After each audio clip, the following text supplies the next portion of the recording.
So diha atong may baluan nga kung unsa man ang atong kahimtang matud pa niya kung ulipon ka ayaw gani sa payan. Kay dili mahinungdanon ang unsang pagkausab sa katawo sa iyang pisikal nga kinabuhi.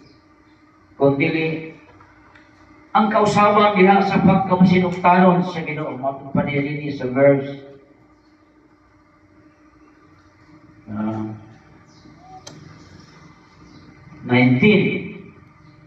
Kay dili mahinungdanon kung tinuli ka o dili, ang mahinungdanon mo pagtuman sa kasuguan sa Dios. Ora ginaan gustong may tago sa Dios sa tao.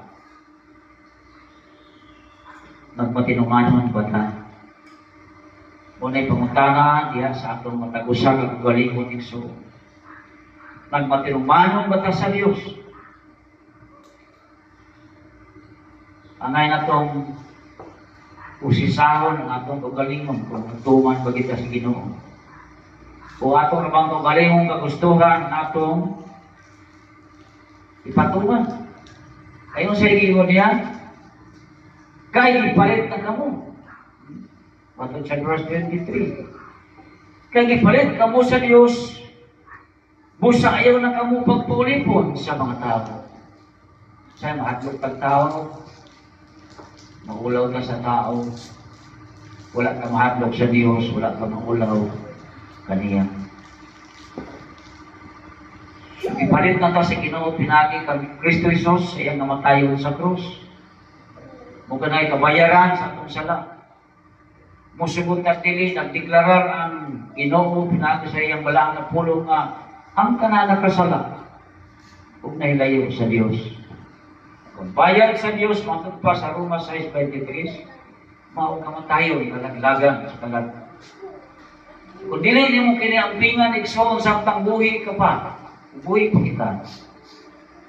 Kasi kamahayan rin mo sa ulahing panahon. Mauy, kawang kaya itong akong ibuhat. Kawang kaya akong magsimba, kaya nalaglag ramang gihapon akong kalag, din sa lilaw na kalayo nga mainit. Igsoon mo ka na angay na itong pamalandungan pag-ayo. Kaya sa atong tinubag-tubag, magtugpa sa proverbio, basi nagtuo ka lang na gusto na imong gibuhat. Kapandiay sa mata sa Diyos, dili tinuod. So ang ngayon atong timbangon daan ini, muna kanunay siya nagpasidaan na pangandam ka mo. Kaya mga tubang kamo kanako, matod pa sa Roma 14:12, nangutak usa maghahatag og husay sa iyang tubangan. Pinagi sa iyang buhat, pinagi sa iyang pagkinabuhi silong sa adlaw. Maayo man kini og dili. Mao nga karon daan igsoon. Sa pagtawag sa Diyos kanato, doon na siya ikatuyuan. Nganong gitawag ka kung tawag ka sa Diyos, o bimbang iyong ginikanan nagtawag ka ni mong anak, pasabot na doon na siya ituyon ni mo. So may imong response.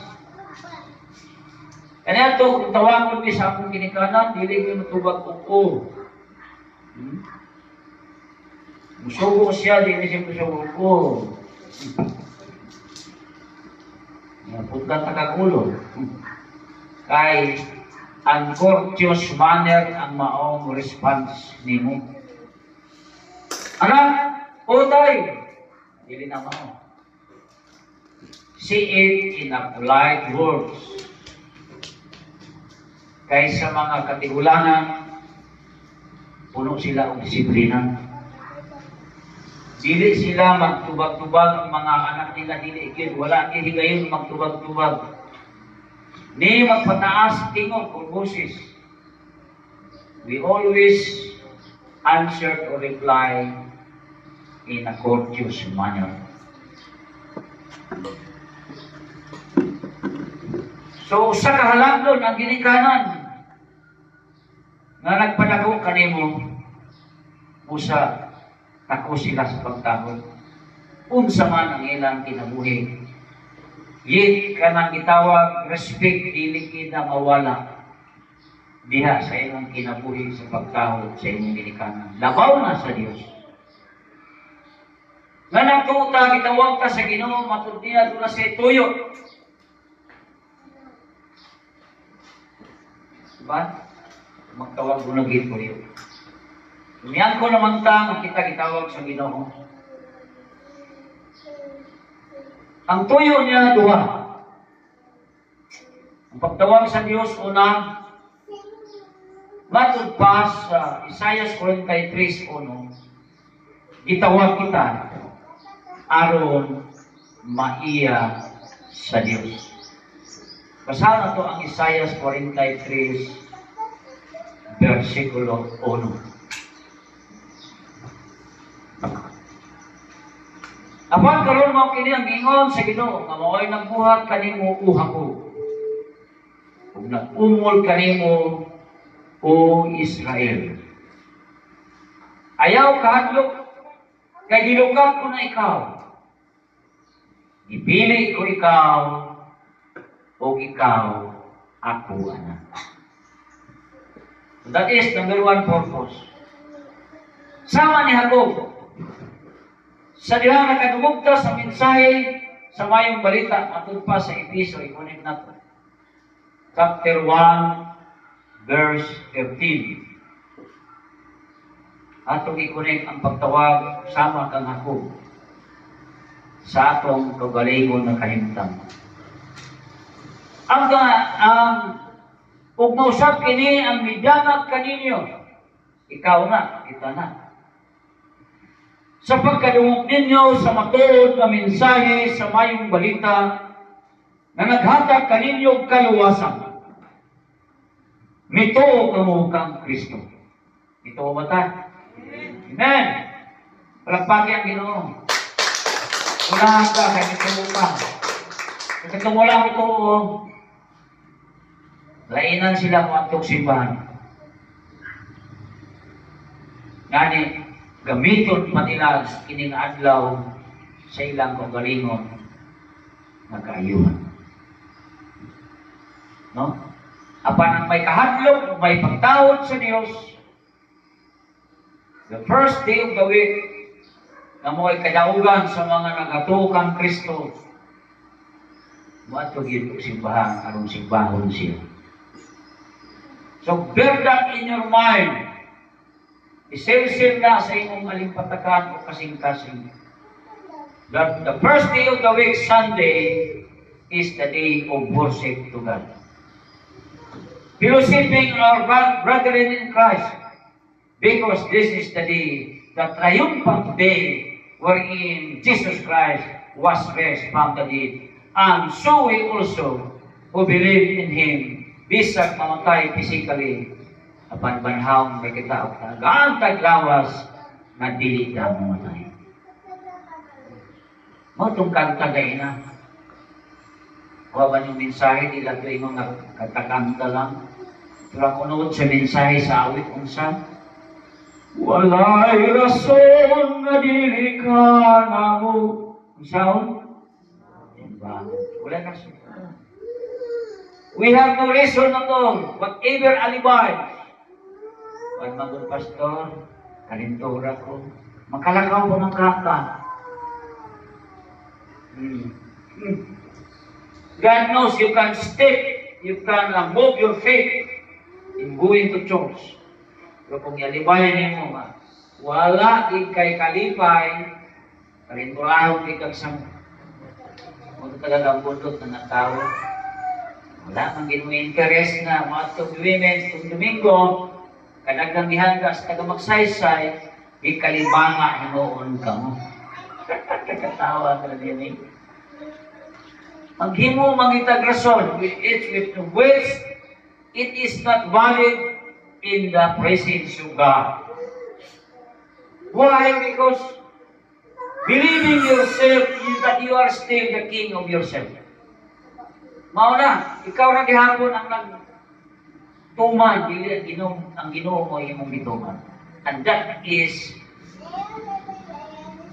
very, very big question in your life. Once ang tao magtuman sa iyang kaugalingon o dili siya magtuman sa Dios, it is impossible to please God. You did not use your respect to God. Wa nimo gamita sa imong kinabuhi ang pagtahog sa Dios. Kay imo ra man gyud bubiyahe ko ani ron. However, kung schedule lang ka sa imong flight sa aeroplano, mga tunong Domingo, di na madinay. God knows it. God knows it. Excuse sa bulkana. Kaya di man ikaw ang nag-schedule, sila man. Pero kung ikaw ang nag-schedule, na dili ka mo anto anang adlaw, it is your fault. Dakong kamalian sa mga tao na kuno ng tawag sa Diyos, but refuse to go to church during worship day. Ngayon na itong pamaranduman iso. Wala'y rason na dili siya po sinunggan. Wala'y rason na dili siya po salamatan. Din mag-ibo pag ito mga rason. Palong ka na.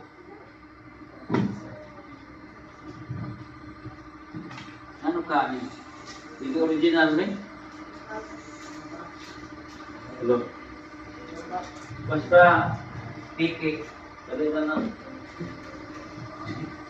Pinataw na, hindi po piki ang atong pagtuo. Samaan.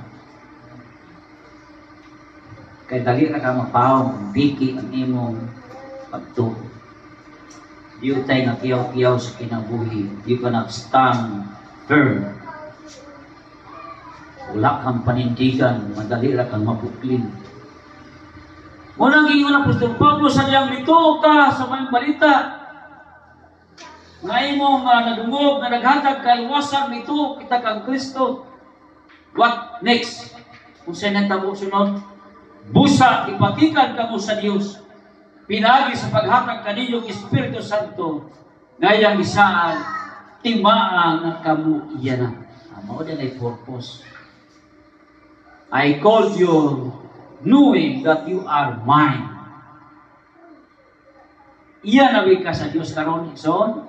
Say amen? Amen. Walang hinay. Walang confirmation ni mo. Amen? Parang nag-doubts pa ka. So if you have that doubts, you are not surely saved. Kaya nagduha-duha, di gid maluwas. Kung karon pa lang higayon na nag-ingon ng kadigid kung maluwas, ay pero bilin ka lang. Yan ang pagsisihan mo sa huling banda sa iyong buhay. Repentance always came at last. Naningkamot ang Diyos paghatag, pagpadayag sa iyang gumayit ang response sa mga tao. Tanaw nila ang karatula, simbahan, dili manimaw atong bituhan. Pero imo ng Biblia, wala man religion dili nga ginitok sa dihang bituo ka mo kang Kristo sa mayong balita nga nagdalang kaluwasan, ipatikan ka mo sa palang Espiritu nga iyan isaag timaan nga kamo iya na. Kisa iya ni Kristo na karuntas kamay. Pagpaki ang Diyos, iya na ka sa Diyos. Bear in your mind. Silsisi mo na, iya na magdiay ko sa Ginoo. Ina yung katapat, iya na ta sa Ginoo. So pakita ang Ginoo na iya naging katinura. How assured you are? How sure you are? Na, mag-angkor man nga iya na ka sa Ginoo. What life you must have? What life you must have? Muna imong pangutan-on sa imong sarili, what kind of life I have? Kung sa na kinabuhi, mayroon ako. Yan ang hinagtuki pag-ayigsoon kayo. Aron dili ka magkawan. Bahay sa huli. Nakala natin totoo na. Ako ay sa Diyos na. Asa ito itong ibasa ngayon sa panutihon po na ito? 16? Nade atong kuan nga.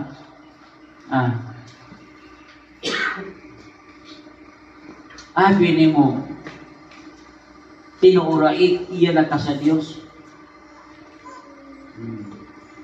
Sa Ginoong gidire. Yan para dili totoo.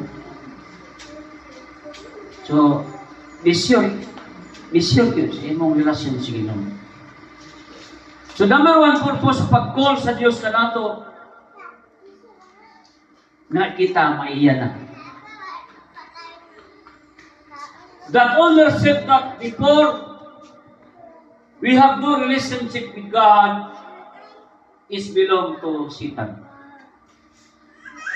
Sa wala pa ang Diyos, ang tao makikrelasyon sa Diyos, wala pa niya gawata si Kristo Jesus, ngayang Diyos ang manuluwas, ang kanaan na pagpanagiya, ownership belongs to Satan. That's why, yung sinutihan, yung munahuna, yung binuhatan, dautan.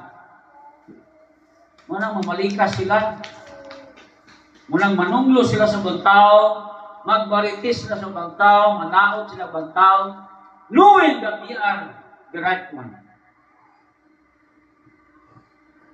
Sakala na sila ang tama.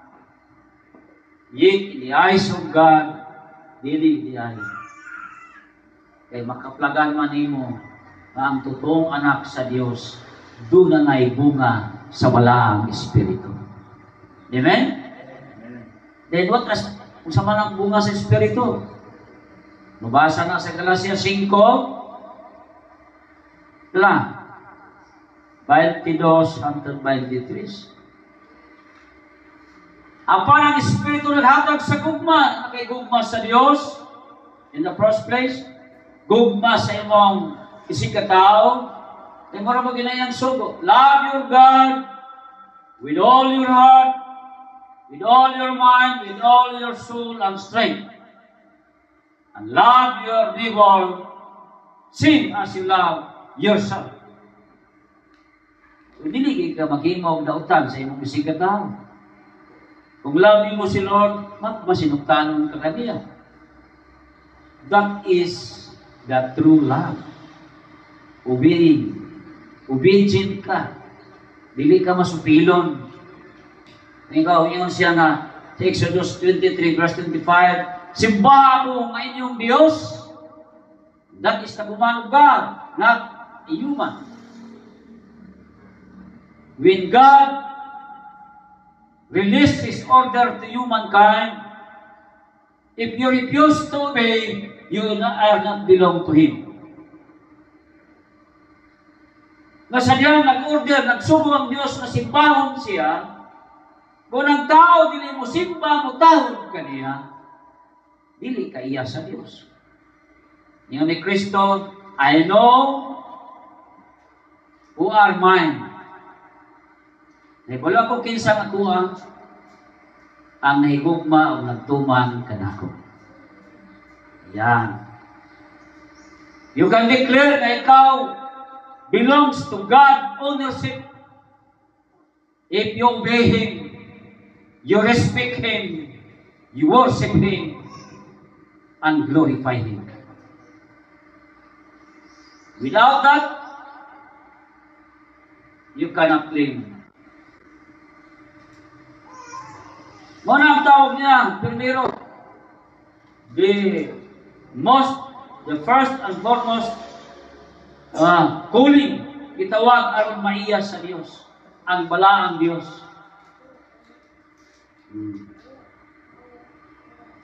Sigundahan na to sa New Testament, sa 1 Peter, chapter 2, verse 9. But you are the chosen race, the king's priest. Saan ang priest? Pari. The holy nation, God's own people, choosing to proclaim the wonderful acts of God who called you out of darkness into His own marvelous light. Apan kamo, mo ang piniling katawan, ang mga riyanong pari at ang balaang naso. Gipili kamo sa Dios aron maiya. See? Pareha sila, nakakunik na. Sa Isaiah 43:1, maiya, ownership.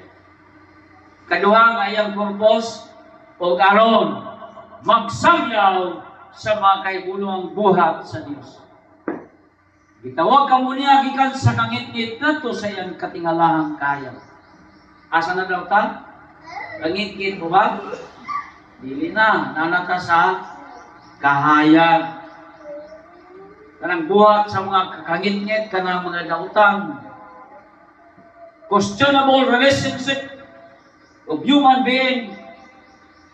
Questionable business, investment, and everything that is not righteous in the eyes of the Lord. Meditate. Mamalandong.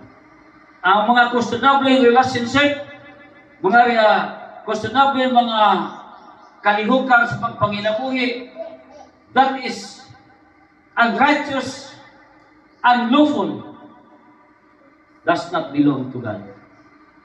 Timanin na iso. Because God is a God of righteous. A righteous God. Dili gid nga mabalin ang iyang pagkamatarong.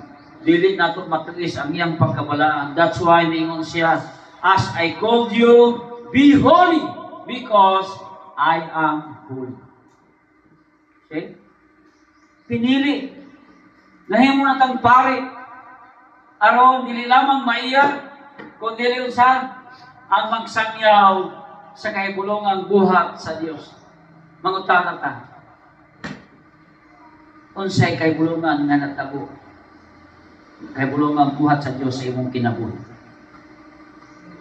Ha? Maluwas. Sa pa Dios.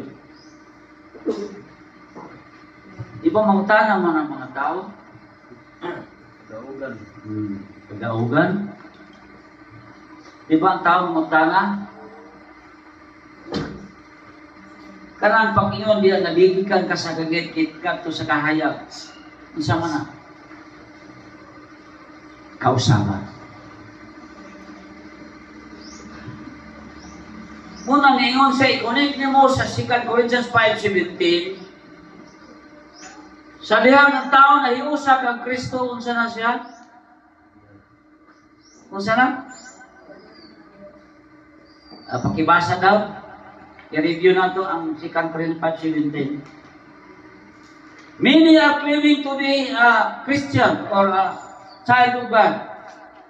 But kung wala kining makita diha sa imong kinabuhi igsoon, in the book of 2 Corinthians 5:17, kung siya ingon diya,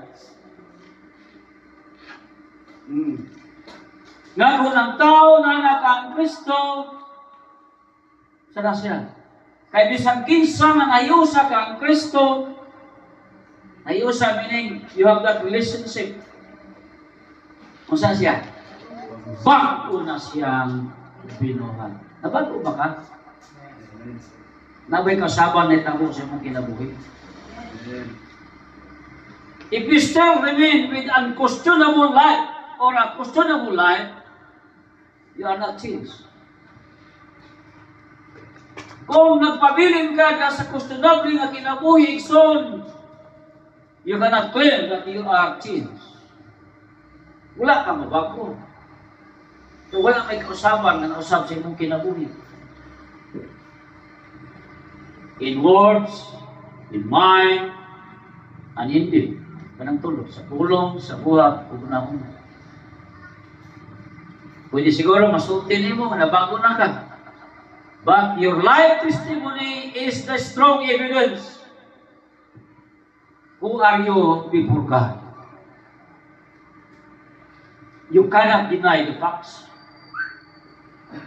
Di ka kalimod sa kamaturan igsoon. You cannot twist the truth. What is right is right. What is godly is godly. Muna atong hinumduman, ang giingon sa atong basa sa tubag-tubag, basing nagtungkol ka lang, na tama ng imong pamumuhay, yun pala, it is a very, very questionable before God. Yan ang delikado. Kala mo, tama na ginawa mo eh. Kala lang. Believing that is right. But how? Kung saan mo pag-justify that you are righteous, that ngayang tama na siya.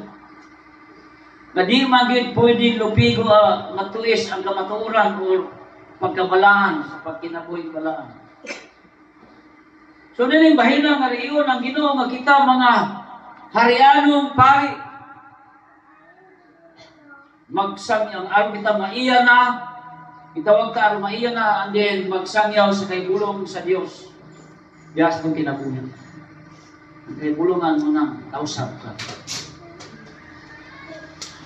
Ang kausapan ng giingon sa Dios diha, gikan sa kinabuhing dautan ngadto sa kinabuhing matarong.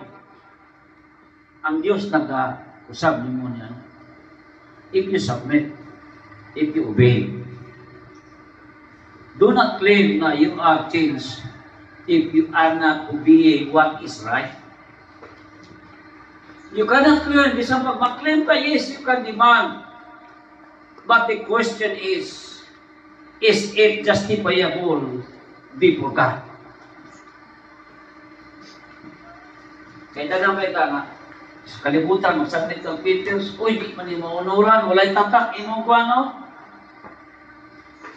Illegal. Pag walay tatak, walay kamaturan of ownership that kind of documents is yours. That will not be honored. Muna, mag-claim ka nga, okay na ginawa kung ginabuhay. Magsimba na ko nimo. Sige yun sa Mateo. Dili ang tanan, nagtawag Ginoo, makasulot sa kingharian sa Dios. Kinsa lang? Kadtong nagtuman sa kabubuton sa mga. Ana, may pamanandun nga nato pag-ayo. Ikaduhang tuyo, sa kaniya mayong siya, gitawag kita aron mag-alagad. Sa Marcos chapter 1 verses 19 to 20. Mag-alagad, manata na maiya na. Maman na maiya na, tama na ba do? Tama na to, maluwas na lang ko, okay na, no? Kaya may ubahan na, gara ko simbahan. Balay, simbahan, balay. No. Dili na mo pagtawag sa Diyos kanimo. Dili lang kutob sa ka ikaw maiya, kung dili, mag-alagad. Matun sa Marcos 1, chapter 1, verses 19 to 20. Tanawar ako, unsa ka importante ning nahitabo sa iyang mga disipulo. Mipadayon si Jesus ang nakita niya sa Santiago si Juan nga mga anak ng Zebedeo, dito sila sa ilang sakayan nag-andam sa ilang mga pupot. At mangingisda man sila. Sa pagkakita ni Jesus kanila, gidapit niya sila sa pagsunod kaniya. Busa, tanawa ang response. Hindi second sentence. Busa, gibiyaan nila ang ilang amahan dito sa sakayan, uban sa mga sinuhulan, ug mikoyog sila kan Jesus. Ipalagay natin, utangin mo yung sarili na ikaw, Santiago Buksin, kaysa ikaw ba niya? Ha? Juan. Anak ni Zebedeo. Managat sila, ha? Usay na, pinag-questionable na to sa itong pagpangalagad sa Diyos. Dili, kasi pa kay trabaho. Trabaho. But what? Tanawar ito rin. Verse 20, as soon as Jesus saw them, He called them. Itawag sila. Kung sa response ng duha, they left their father Zebedee in the boat with the herdmen and went with Jesus. Ialibay po ba nila ang ilang trabaho? Wala na, no? Ikaw, anak ka ba? You claim, itawag ka sa Diyos as you have answered or replied a while ago. Karon, diha na mag-matter diha. Clean kita na, gitawag pa si Ginoo, ay salamat, hindi basta-basta nagtawag na to. Si Marcos nagtawag na ito, kasi makanyang, laki si Ronald. Presidente magtawag ni mo. Grabe. More. Months more, anak pa, kaya Ginoo, damhanan, tagiyan ni mo. Karon, di ka mo talikod, di ka mo uban niya. Ang series pa sa ninduhan, may koyog, ibiyaan ang iyang trabaho pamukot, ibiyaan ang tatay, ibiyaan ang iyang mga kaubang sulungon nito, may koyog sila kamisos. Ano? Aron mag-alagad. See how people they are. Kung makita niya, imong magkuha niya, maling out ang iyang kinaiyan, pitfall sila sa Diyos. Dili sila pitfall sa uban pang mga butang. Kasi mahadlok talaga yung trabaho, no? Kaya trabaho lang yun. Pero kini nga punto, may mong questionable na sa atong kagalingon. Kung asa atong palabihon, asa'y most important sa atong kinabuhi. Si Jesus Christ ba, na nagluwas na ito, kani atong trabaho. Matay ramang tagyapon. Di ba? But the question is, your life glorify God? Nagmatinumanon ba ka kang Kristo, sama na yung duha, na misunod niya, aron maglagad? Kana, tubago na nato, matagusa, tubagan sa Diyos. Kaya naman, makakagtagusay. Mo nang ipasidaan-daan ni. Aron sa imong desisyon na imong pagkahimuon, ikaw na yung kadubag niya. Ikaw na may dubag ano sa Ginoo. Wala na may dipinsa dito, wala na ito ni. No? Individual man, matapos ang everyone man. Ingon pa doon every group, every church, okay na. Ma-appeal na ta. Kaya membro ka sa church. Pero kay everyone man, muna yung problema kay iya-iya tag panubag.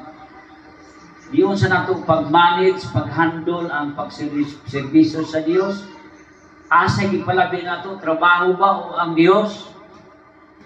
Unlike this to, Juan o Santiago, bibiya dayon sa mga mahal, sa mga kaubang sulubong dito, kung mikoyog kang Jesus.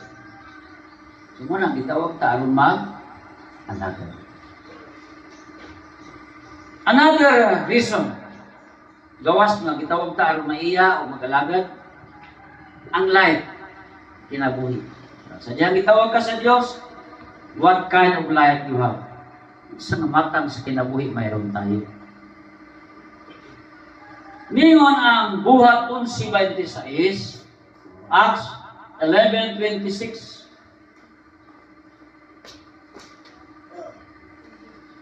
Ningon siya dali. Sa dihan nakita niya si Saulo, gidala niya siya sa Antioquia. Bernabe ni. Sulod sa usa ka tuig silang duha, si Bernabe ug si Pablo, nakig-uban sa mga magtutuo diha sa iglesia. Wow. Sa ilang gibuhat dito. O gitudluan nila ang daghang katawhan. Manudlo diha ita igsoon. Dili pagkahilom mo ta, manudlo ta. Manudlo sila sa daghang katawhan kung sa unang higayon, ang mga tinunan gitawag ng mga Kristohanon dito sa Antioquia. Sadyang dito sila, gidawat nila ang pagpanudlo nila ni Juan o ni Saulo o ni Bernabe, may tungkol sa Diyos, nahimo silang mga Kristohanon. And that was the beginning, the first place wherein gitawag ang mga believers na Kristohanon. Asa na lugar? Antioquia. Somewhere else, diya sa European country ba ni? Ni kanan na sayo, kaya walang nalibutan ni Hapit ang kalibutan. Kita sa mga partatan na, Rusya, actual yun, ato na nag-Japan, ato ay nakuna. Sumunang purpose to live as Christians. Ma-identify ka, mailan ka, nagkanak, Kristohanon. In what manner? Sa imong pagkinabuhi. Ng Kristohanon, dili man na magpatanto, dili man na kasugal, dili man na kahubog, wala man na mga mangdaot sa tao. Hinanong naghimo, nanudlo sa kayuhan sa tao. Amen? That is the baruganan, ang prinsipyo sa tao, anak na ng Diyos. Wala kay madungog na pangdaot na pangulong. Wala kay makita na hiwi ang iyong pagkinabuhi. They will not engage in illegal activities. Walang bisyo. Yan, banal na tao. Hindi kay mapatay na kaya kamay banal. Kini mga tinunan sa Ginoo sa buhi pa gitawag og mga banal. Dili ka mahimong tinun-an ni Kristo Jesus kung sugarol ka. Di ka mahimong tinun-an ni Kristo Jesus kung ikaw nagkinabuhi sa salawayong kinabuhi. And that instead you belong to Satan. Kay kutob sa mga tao, wala mga usap kinabuhi. Walay Holy Spirit na nag-motivate kanila. Wala sila'y gitawod, ikadlukan nga Diyos. Mana? Walay simbahay. Sige na lang inom. Gusto sila blessing. Lord, tagay kong dugang na tuwig na kinabuhi. Sa pagdugang kinabuhi nga na purot na sa nikotin sigarilyo imong baga. Ikot-kot na sa bino sa tanduay o pundador ang imong atay. Nagka-liver cirrhosis ka na. Because of excessive use of alcoholic. And that is not godly kind of life. Mga kapatid, matuto tayong makialam. Basig, namimuro na ko diha, okay na ko. But what kind of life you have? Kung sa kinabuhi mo na. Another one, dili lang tayo mga Kristohanon, kinabuhi, malinaw, matutpa sa 1 Corinto 7:15. Sa 1 Corinto 7:15, ikinahanglan nga makita, makaplagan, kaliwa, igsoon, ang kinabuhing makidaiton o malinaw. Apan kung ang dili magtotoo, buot mubulag sa iyang kapikas na Kristohanon, tugutis siya sa ingon niya na kapikas na magtotoo. Banangan siya usawa, wala na ikabilinggan kay ang Diyos nagtawag kaninyo sa pagpuyo na malinaw. Ayaw pangaway. Kay wala kay mga sa Diyos aron mahimong troublemaker. Musa gingon sa Diyos sa Mateo 5. Verse 9. Bulahan ang taong makidaiton. See? Nawara. Yung mga manggugulo. Makiawayon. Anong siyawa, ayawa. Gusto magbubot eh. Nalang pa rin mong demonyo. Malimonyohan na siya. Ikaw awayon, patay kang bata na. Bulahan ang nangkamot. Naningkamot ka ba? Nang managdait ang katawan, say, kaisipon sila sa Diyos na iyang mga anak. Ano palaway ka? Muklim kang anak ka? Oh no, wait. If you are a troublemaker, rather a peacemaker, you are not belongs to God. Ayaw na lang pagpakaroon ng anak ka ng Diyos, yung bunganga mo. Malakas pa siya, tsukan.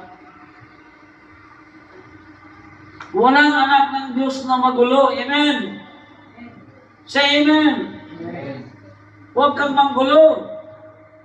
Dahil ang Diyos, ayaw niya ng gulo. Dahil sa Diyos, ang Diyos sa katahimikan. Kung nakakita na pala ng tao, dili, yawa na. Nag-motivate niya. Muna makapatay sila sa ilang kasuko. Gumikan na po sa tao. Kaya matouch na ganang ego sa tao, bantay ka. Na may ego ang tao kung may ego.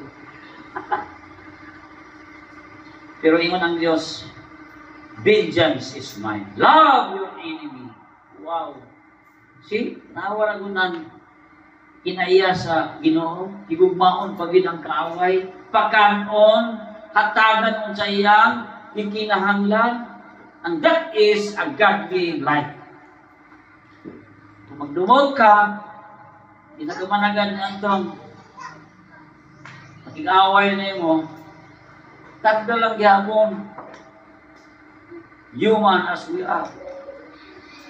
See that you are belongs to God. Anak na ko ng Diyos, ayaw ko na ng gulo, gusto ko katahimikan, gusto ko buhay na marangal. Amen? Paano ka maging marangal? Madaga ka pa sa alas 4. Tapos mag-claim ka, anak ka ng Diyos. Nangayo ka o tabang sa Ginoo nga naputos na sa bisyo imong kinabuhi. Sugal ka pa. Gamblings belongs to Satan.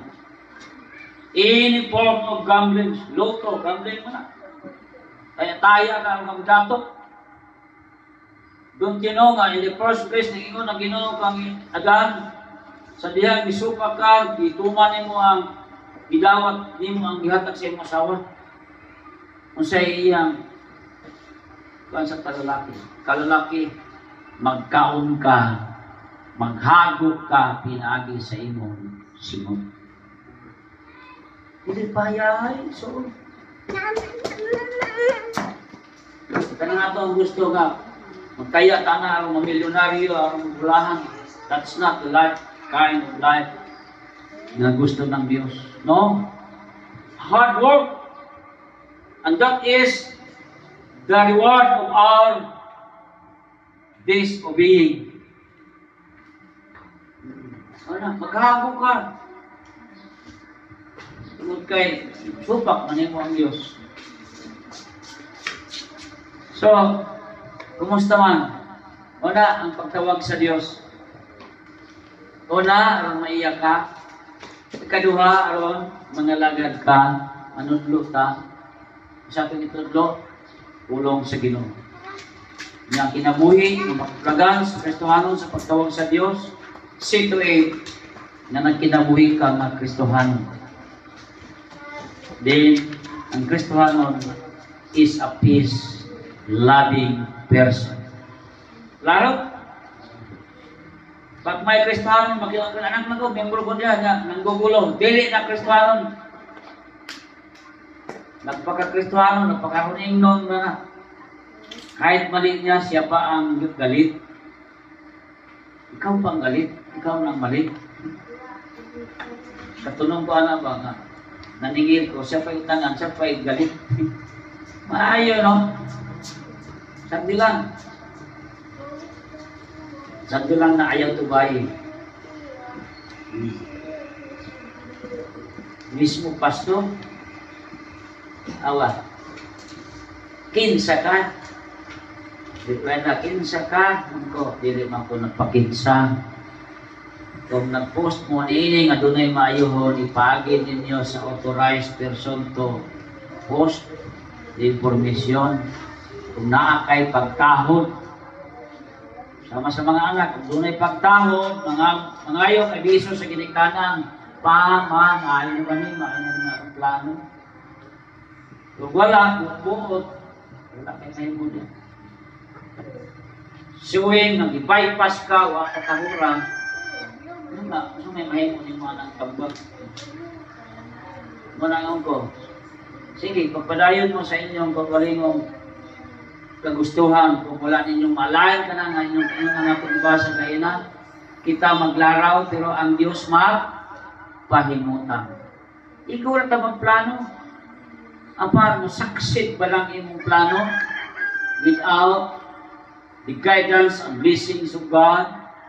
Nothing. Sama-sama man yung paningkamot. So, kung kanang imong paningkamot, wala malayan sa Diyos, you will end nothing. You will end nothing because you are doing that in your own. Not abiding the will of God. Kaya kay tuyo, napasinso ka, walay problema na. But the question is, magka-glorify ba na sa Ginoo? Ang pag-asinso hindi problema, mas maganda na. Pero ang pangutana, wa ka ba'y taong naligsan? Wa ka ba'y taong natamakan? Wa ka ba'y dipili o gilupigan? Wa ka ba'y gidaw-daw? So, try to build it. Membership of the church cannot guarantee. Baptism cannot guarantee. But our relationship, the way we live, if we still engage in sinfulness, and so on, the ending is nothing. Kaya nga, palagi ang Diyos nagpahinumdum sa mata ko sa remind your loved ones. May paluwas ka. Ang puwi. Unang Ginoo. Atong mga plano, atong palagtiayon, dilitang mga atong mauning atong kahintang. May ikaw mismo wala mong pakita at pagkahod sa Diyos. Wala ka mo ato sa simbahan. Going to church is one way of respecting of God. Tungod kay iyang tuyo man. According to Psalm chapter 100 verse 4. Sulod ka mo sa templo. Simba ako dahil ka, pasalamati ako ninyo dito. And that is the command of the Lord. If somebody will refuse, God will not mind. But times when he ask God, ngayon na Ginoo, did you obey me? Ituman mo ba ako? Nagtahod ba ka kanako? Isimba ba ko nimo? Nahadlok ba ka kanako? Taway kahadlok? Magtuman din natin. So, muna itong mensahe so, na pagtawag sa Diyos ka na ito is a great purpose, a special purpose. Iyan ta, lagad ta, magpuyuta nga, malinaw. Amen?